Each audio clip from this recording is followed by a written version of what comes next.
I moved to a cabin near Slumberjack Woods about 3 days ago. I thought the quiet would help my photography.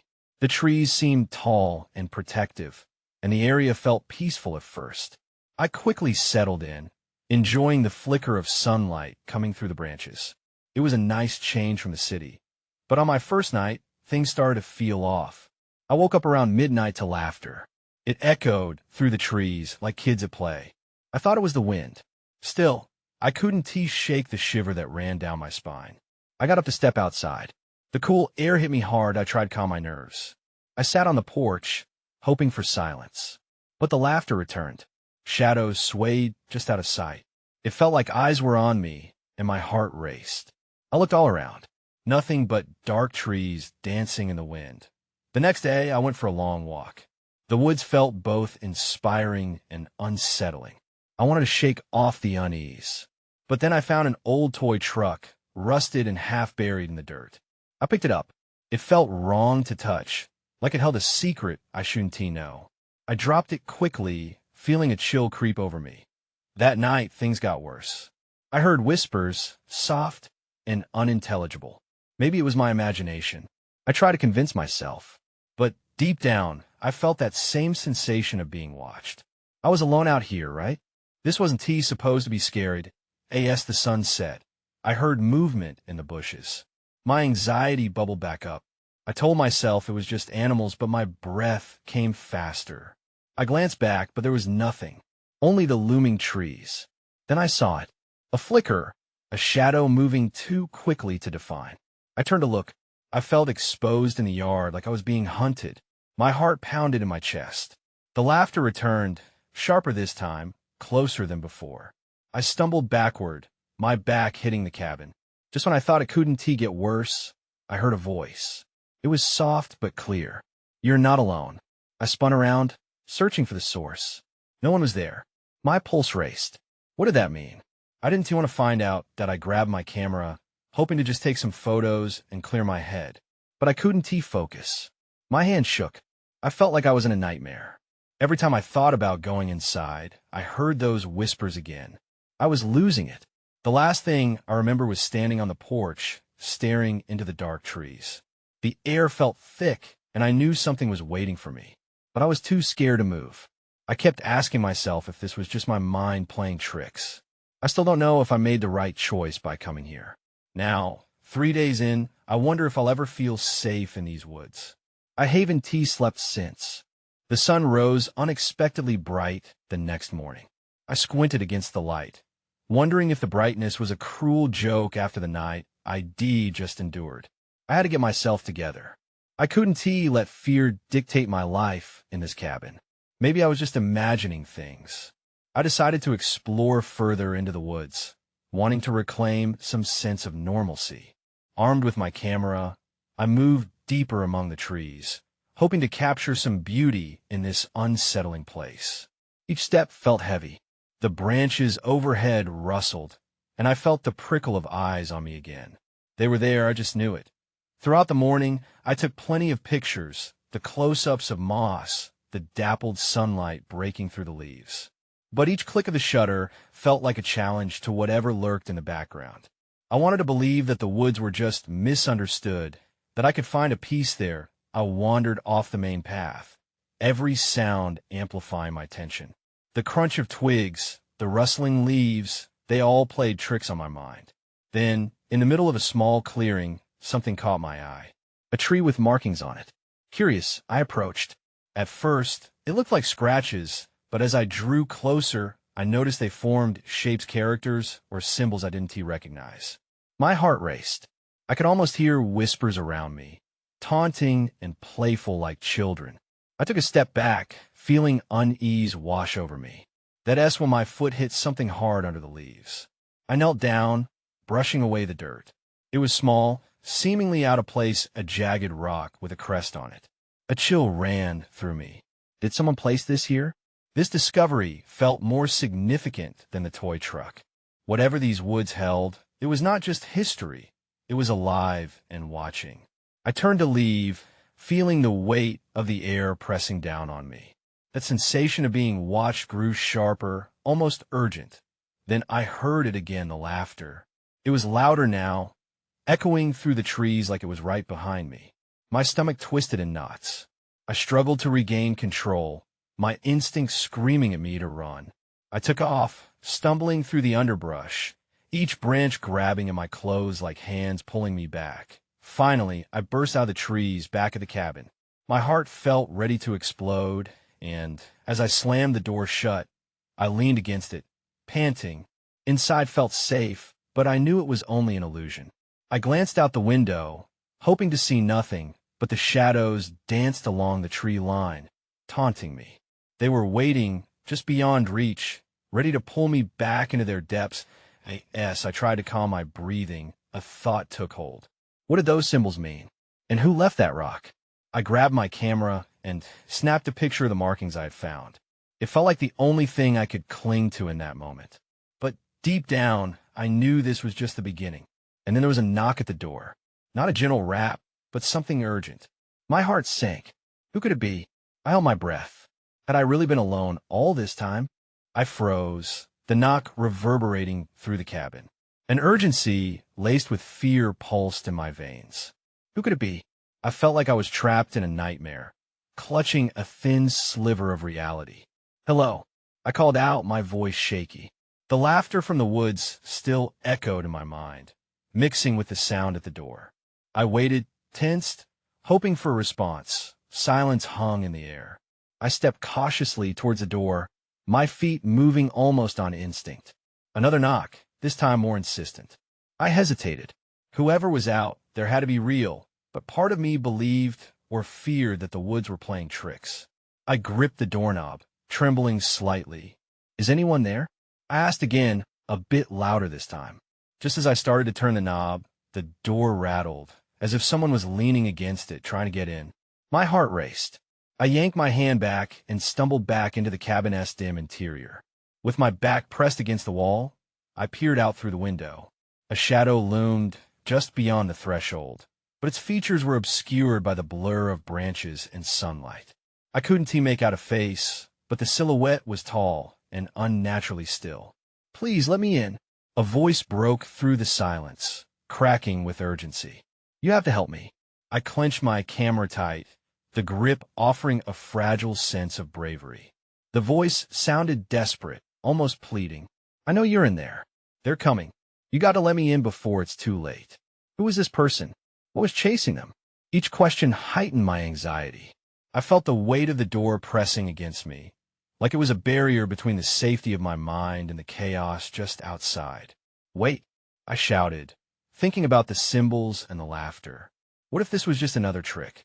But the thought of facing whatever was in the woods alone was unbearable. I took a deep breath, feeling that knot in my stomach tighten even more. How'd I know it's safe? I can't explain. Just trust me. They've taken people before, but if I can get in, we can protect ourselves. The voice cracked again, and I saw an arm reach up, a hand gripping the doorframe, fingers trembling, and my instinct screamed to run, to escape whatever darkness lingered outside. But the urgency and fear in the voice held me firm. I stepped forward and slowly swung the door open just a crack, peering out. I don't have much time, the stranger hissed.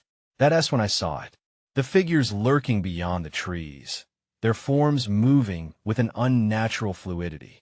Shadows shifted, growing sharper as they edged closer, and my pulse quickened.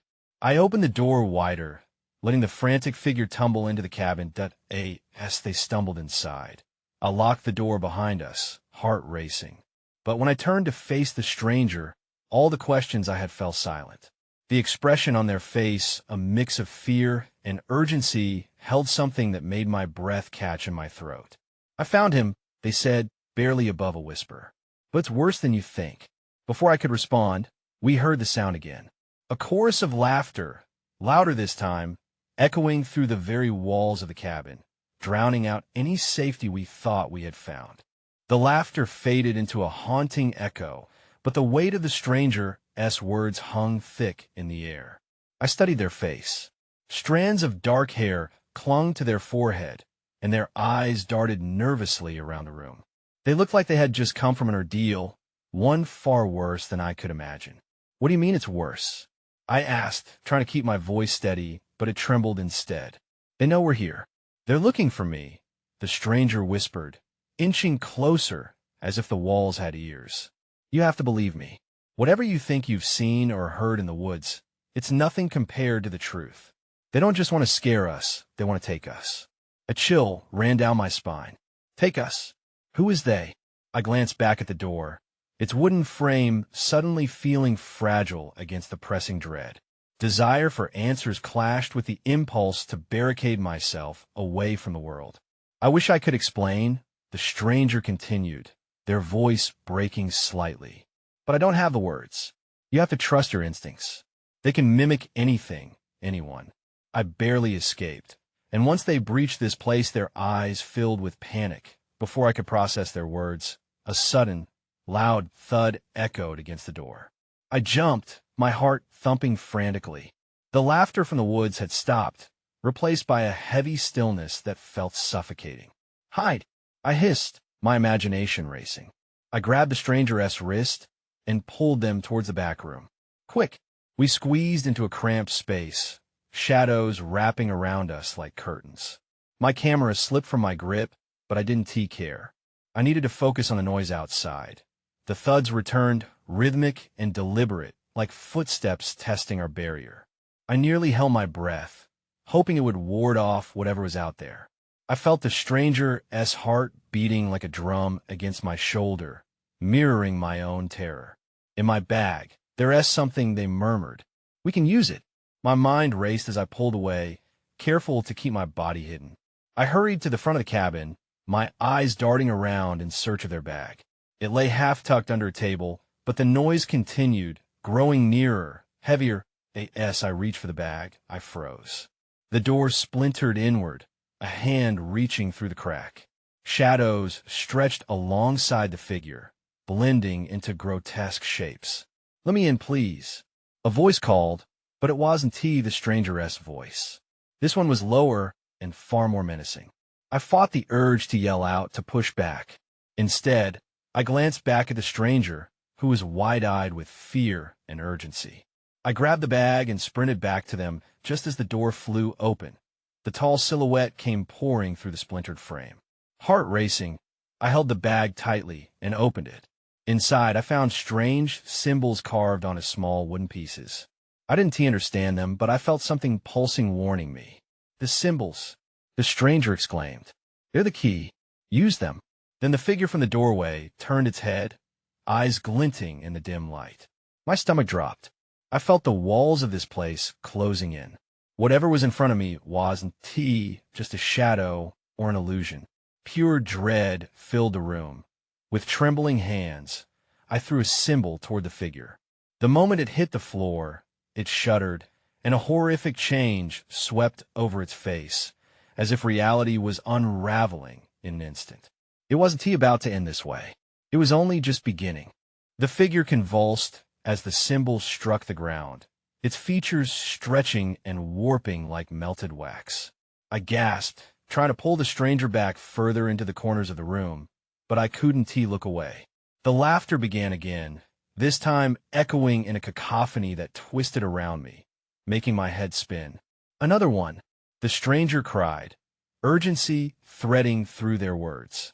You have to throw the others.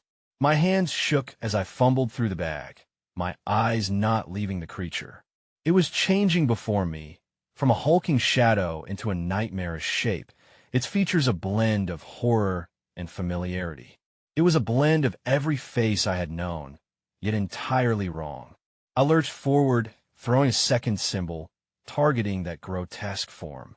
This time, as it landed, a sharp, piercing wail erupted from the creature's mouth. It staggered back, grimacing as if touched by a flame. Keep going, the stranger urged, trembling beside me. I grabbed more symbols, launching them one after the other, each one causing the creature's body to twist with rage and pain. It was still advancing, though propelled by an otherworldly force. That it doesn't like the symbols. The stranger shouted. It's weakening. But they were wrong. I could see it wasn't just one creature, it was an amalgamation, feeding off the fear in the room. As I hurled a final symbol, I realized something dreadful. Each time I threw one, another shadow appeared behind it, inching closer. One was replaced by two by four. It was a trap. They were luring us in. Run! I screamed, grabbing the stranger's hand, feeling a surge of dread course through me. We bolted toward the back, desperately seeking a way out. The buzzing laughter bore down on us, growing into a chorus as more figures emerged from the surrounding darkness. Their eyes hollow yet alive with malicious glee, we stumbled through the cabin, my mind racing. How could these things mimic what we loved most and twist it into nightmares? Where was the exit? I could feel the shadows creeping in, the laughter morphing into taunting whispers that promised torment if we faltered.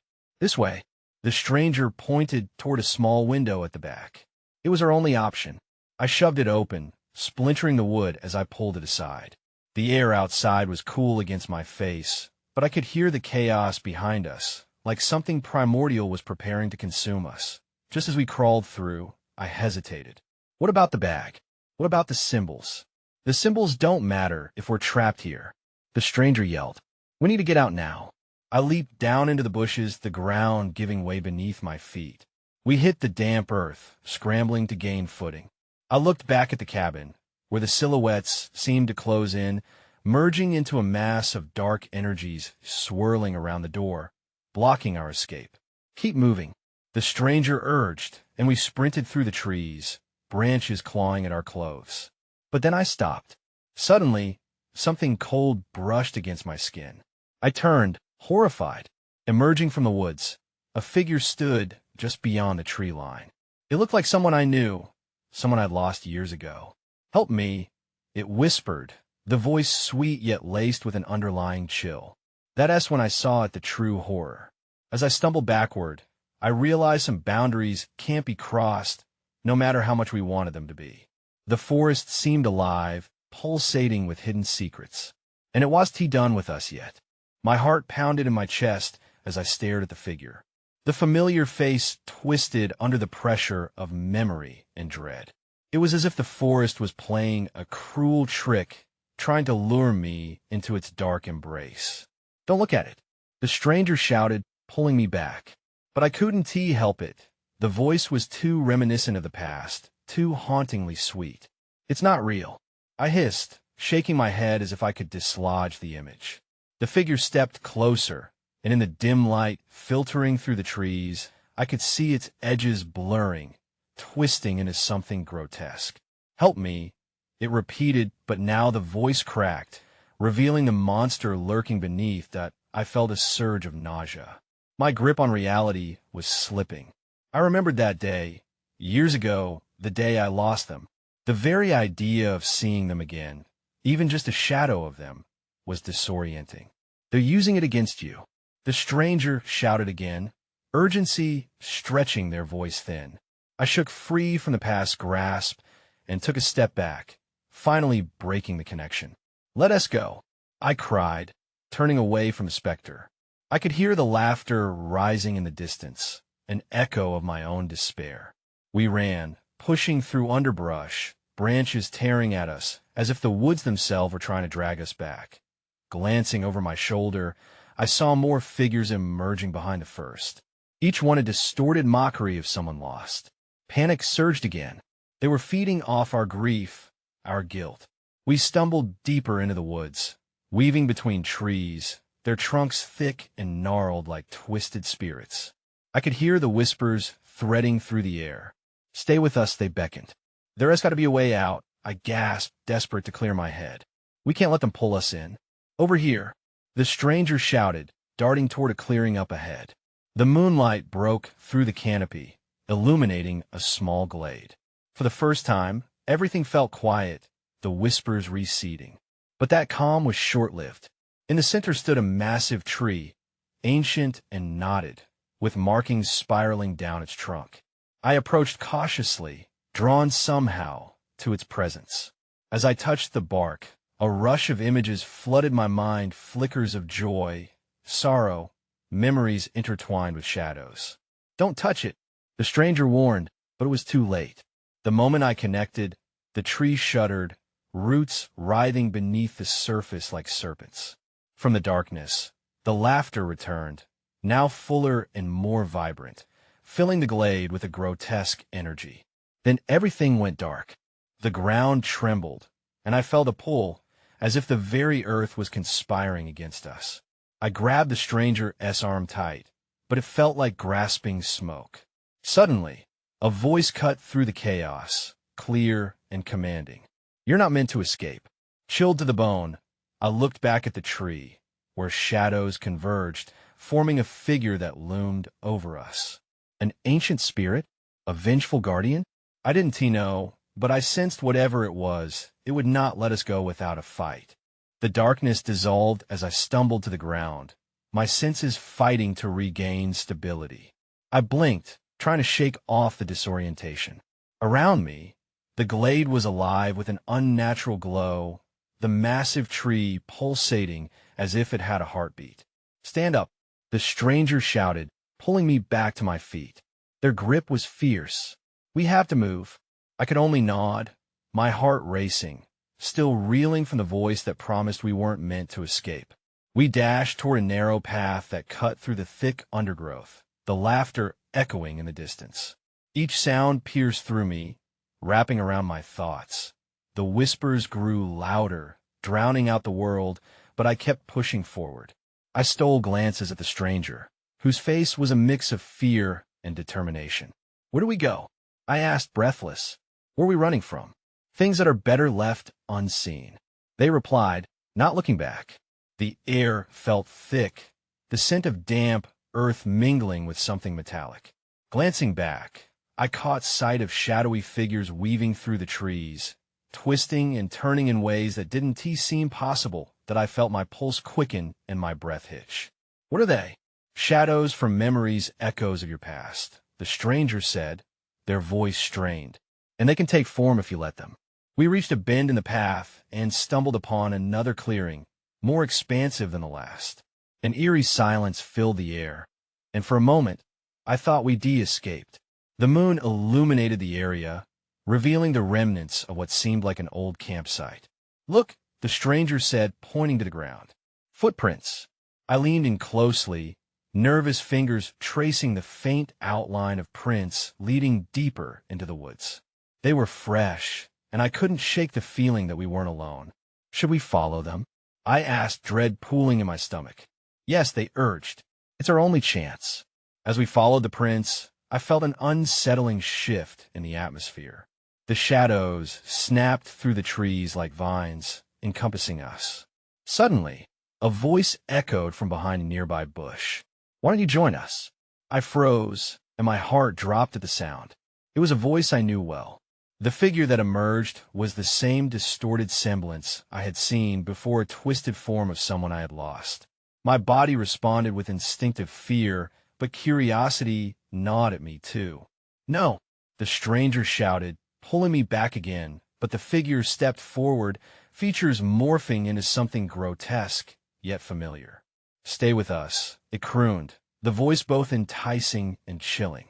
In that moment, I remembered a warning my mother once gave. The past can be both a source of strength and a snare. I didn't know how to break the spell, or if I could. My breath caught in my throat as I saw not just one figure, but others too, surrounding us, ethereal yet dripping with sorrow. "Don't. Keep moving," the stranger urged, yanking me away from the sight that threatened to mesmerize me into submission. I stumbled away. I felt the ground tremble again, the echoes of laughter following us like a curse. "There's got to be something here," I said, desperation creeping into my voice. "Something that can help us." But just as I thought we were gaining distance, the laughter grew louder, reverberating through the branches overhead. Something was still watching us. That when I noticed a flash of metal among the leaves ahead. Without thinking, I dashed forward, hoping it might be our salvation. But the shadow figures closed in fast behind us, relentless, desperate to drag us back into the void that I reached the object, heart racing as I grasped it. In a moment I realized I had found a compass, its needle spinning wildly.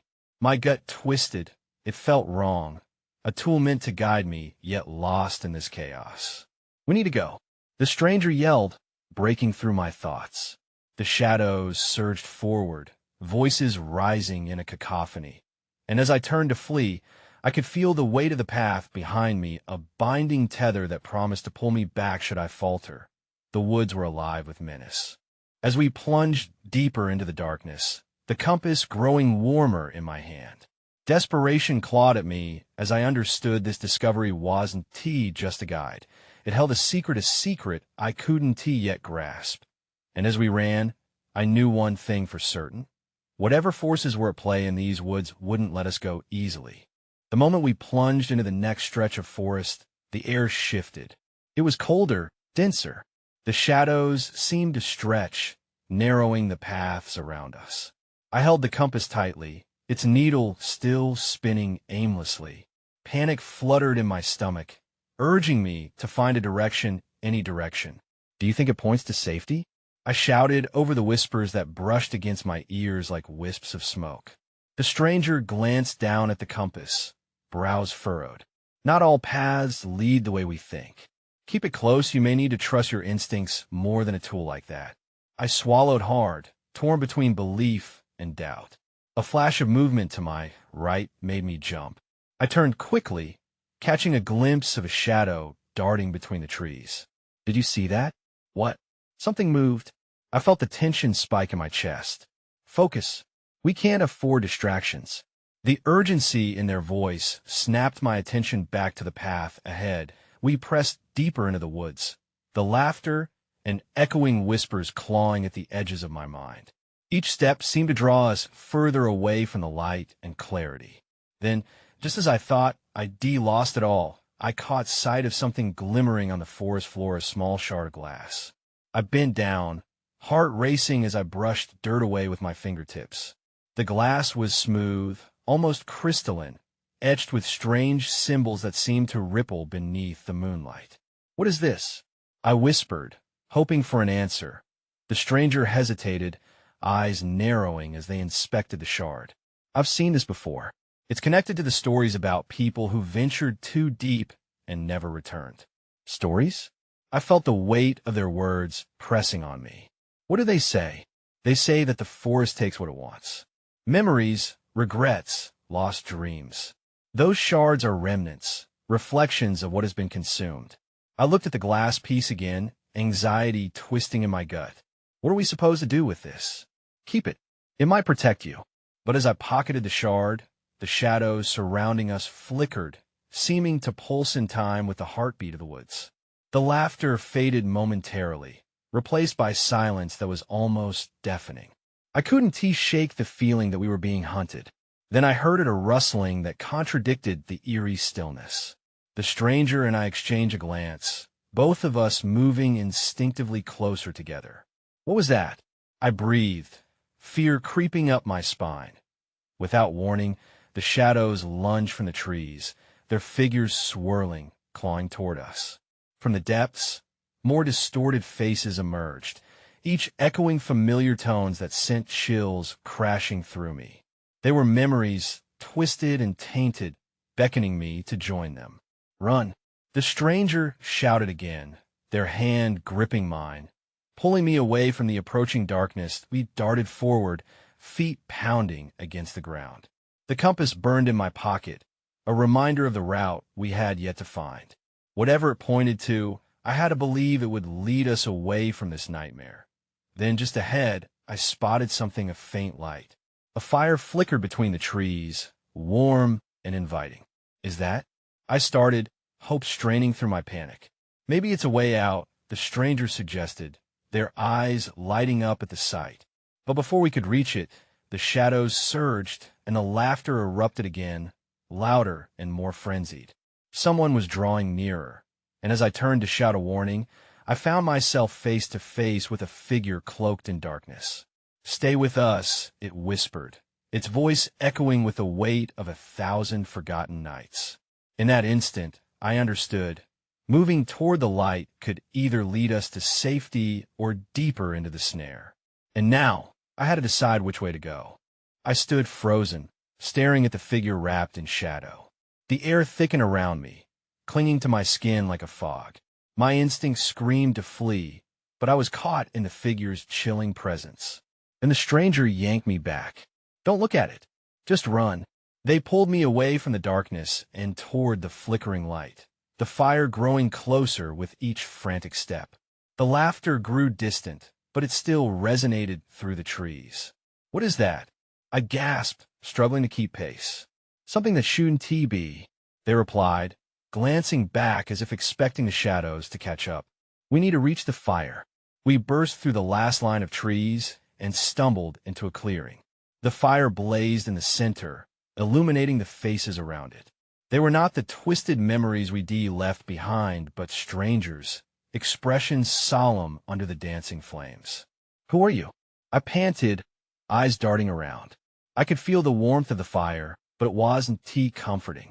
It felt wrong. Almost sinister. Point one of the figures, the oldest, with deep lines etched into their face, looked at us. "You're not safe here," he rasped. "The woods take more than they give. You have wandered into a trap." "What do you mean?" I asked, my heartbeat quickening. "We were being chased." "Everyone is chased through these woods," he replied, his gaze piercing. "It does not matter if you run or hide. The forest feeds on fear, uncertainty. It finds you." Suddenly, the compass in my pocket vibrated, a strange pull urging me to the center of the clearing. I hesitated, glancing at the stranger. "What should we do?" "Trust it," they urged, although I could see doubt flicker in their eyes. I stepped forward, feeling the shard of glass pressing against my thigh, a reminder of what I'd found. I pulled it out and held it out toward the fire. The flames flickered, casting shadows that twisted and writhed, as if reacting to the shard's energy. "Do not offer it to the fire," the old man shouted, panic creeping into his voice. "It'll consume you. It's a vessel for the forest's power. You must not show it to the flames." I yanked my hand back, heart racing. I looked at the other figures around me. They were now whispering to one another, their eyes wide, scanning the dark edges of the clearing. I realized they weren't just watching the fire. They were listening to the whispers that still echoed all around us. "What do we do?" I murmured, feeling the weight of their eyes. "How do we escape?" The old man straightened, his expression grave. "To escape, you must uncover the truth buried in your own memories. But be warned, not all truths will set you free." As he spoke, the shadows crept closer, sliding like smoke toward the fire, threatening to engulf everything in darkness. I glanced back at the woods. The path we'd just come from almost lost to the shadows. The laughter had returned, louder and taunting, as if it fed on our growing fear. In that moment, I knew we couldn't stay. But where would we go? A choice loomed before me. Trust this cryptic group or face the forest's dark embrace once more. That's when I saw it, I thought. The compass glowed slightly, its needle finally still pointing deeper into the woods. I took a deep breath, hoping whatever lay ahead could balance the scales in my favor. The fire flickered behind me as I sprinted toward that steady light of the compass.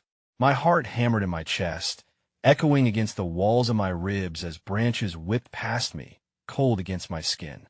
Guided by instinct, I pushed deeper into the woods, not daring to glance back at the figures or the shadows clawing at the edges. I felt the pull of the compass tighten in my grip, urging me onward, like an anchor amidst a storm. The laughter was still there, but muffled by the thudding pulse of my own fear. It thrummed through the trees, echoing as if the forest itself were alive, mocking my desperation. But I gained a sense of purpose and urgency to discover what awaited me. That compass needle was finally steady. I had to trust it. The dense trees began to part, revealing a different clearing, illuminated by a soft light that felt otherworldly. I slid to a stop, panting as I took in my surroundings. At its center stood an ancient stone altar, cracked with age but still standing tall and firm, moss creeping over its sides. The area felt sacred yet tainted, like a site where forgotten memories lurked. The strangers skidded to a halt beside me, breathing heavily. "What do we do now?" they asked, their voice a mix of awe and trepidation. We can't afford to linger. I looked at the altar and then at the compass. I think it wants us to. I cut myself off as I noticed strange markings carved into the stone, much like the symbols we had seen in the woods earlier. My fingers tingled as I traced the lines, feeling a strange resonation as memories I didn't know I held surfaced. Faces flashed before my eyes, people I had lost. Laughter shared, moments of joy intertwined with sorrow. "Do you see that?" I murmured. "It's almost like it's drawing us in." The stranger finished, peering closer. "But this place feels different, like a barrier." Suddenly, the laughter erupted again, louder than before, almost like a warning. The shadows from the trees began to crawl toward us, stealthy and relentless. "We don't have time," I exclaimed, grabbing the shard of glass from my pocket, its surface reflecting the flickering light. "What are you doing?" the stranger asked, a hint of panic lacing their tone. "I think we have to use it." I stepped closer to the altar, as if the stone was inviting me to reconnect with the darkness, but I hesitated. If we can channel whatever this is, maybe we can dispel the shadows, or be consumed by them. Think about it. I understood their concern, but felt compelled. We can't let it win. We need to confront this together. As the shadows slithered closer, I raised the shard high, trying to connect it with the energy thrumming through the altar. "All right," I shouted, louder than I realized. "If you want to take us, you'll have to show your true face." The air grew thick with tension, and then I felt that an ancient roar reverberated through the clearing as the shadows recoiled momentarily, revealing a twisting vortex of swirling figures blurring between reality and memory. They looked familiar, ghosts of all the choices I had made, echoes of every regret I had buried. "Stay strong," the stranger urged, eyes wide with fear, yet resolute. I thrust the shard down upon the altar, and it sunk into the stone with a resounding thud. The moment it made contact, the clearing exploded with brilliant light. Everything melded together. Laughter, cries, darkness. A wailing crescendo enveloped our ears as the shadows writhed, but rather than pulling back, they surged forth. Then everything shattered the scene. The pull of the forest, everything I had known before spiraled away into a blinding flash. When I opened my eyes, the clearing was gone, and I stood alone. The woods had returned to their eerie stillness, sunlight filtering through the branches above. Panting, I looked around, desperate to find the stranger, but it felt as though they had been swallowed by the very shadows we had fought against. Standing amidst the profound silence, I realized something strange had shifted inside me. The laughter was faint now, echoing far off in the distance. Had I truly banished the darkness, or had I just sent it deeper into the woods? I didn't know, and the ambiguity twisted in my gut. Maybe the truth was buried too deeply within my own memories, too entwined with the shadows I had tried to escape. With one last glance around the wooded expanse, I turned to leave. A part of me hesitated, wondering if I could heed my instincts and find the answers I craved. I took a step toward the path I had traveled before, but the woods felt different now, reclaimed by their own secrets. I moved away from Slumberjack Woods, feeling the weight of those lingering whispers. I couldn't erase the darkness. I couldn't fully comprehend it. I couldn't tell what had been real, or simply confusions of my own mind tangled up with something more. But I knew one thing. It might still be out there, lurking, waiting for the next soul to wander in. And for this moment, that would have to be enough.